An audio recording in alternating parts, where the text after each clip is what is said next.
kwamba ndo shida ni consistency, na hapo pia ni changamoto, sababu licha kwamba hicho kipindi hakikuwa vizuri sana kuanzia dakika za 75 pale, kuna namna pia hata mabadiliko ambayo aliyafanya mwalimu, wale vijana ambao hawapati nafasi muda mrefu ya kucheza walivyoingia, hata kuna muda wameenda kukosa goli la wazi kabisa ambalo unasema hili kama ingekuwa mchezaji wa daraja la juu tena wa first 11 anakosa movement kama hizi, yawezekana benchi lingeenda kumhusu. Kwa hiyo bado kuna sehemu Simba wanatakiwa endelee kufanya improvement kwenye second half, kwa sababu ndo second half ambayo imekuwa ina changamoto kwa upande wa Simba, na huu tunasema ni msimu wa pili mfululizo.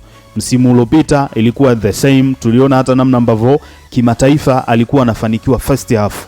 Mechi ambazo hakufunga first half tuliona namna ambavyo walienda kupata wakati mgumu kwenye second half, na hata msimu namna ambavyo walianza msimu, unaona kwenye first half ndo Simba inafunga magoli mengi. Hata ukienda kuangalia kitakwimu msimu huu tu unakuja kuona Simba anaongoza kufunga magoli mengi kwenye kipindi cha kwanza tofauti na kwenye kipindi cha pili. Kwa hiyo imebaki kuwa ni kama changamoto kwa upande wa Simba, na ni challenge kwa mwalimu Steve Barker kuona kwamba ni anafanyaje kwa ajili ya Simba kuweza kubalance vipindi vyote, kwa sababu hii ni timu kubwa. Huwezi ukawa ni mtu wa kipindi kimoja tu unatoa energy ya kutosha, vitu vingi vinafanyika kwa usahihi kwenye hicho kipindi cha kwanza. Kipindi cha pili unavyorudi energy inakuwa chini. Kwa hiyo inakuwa ni changamoto kama utakutana na opponent ambaye ubora wake zaidi huwa unakuwa kwenye kipindi cha pili, alafu ukizingatia kwamba maybe imetokea first half Simba hajapata hayo matokeo mazuri, alafu second half ameweza kushuka chini, moja kwa moja anaweza akawa na possibility ya kwenda kupoteza mchezo.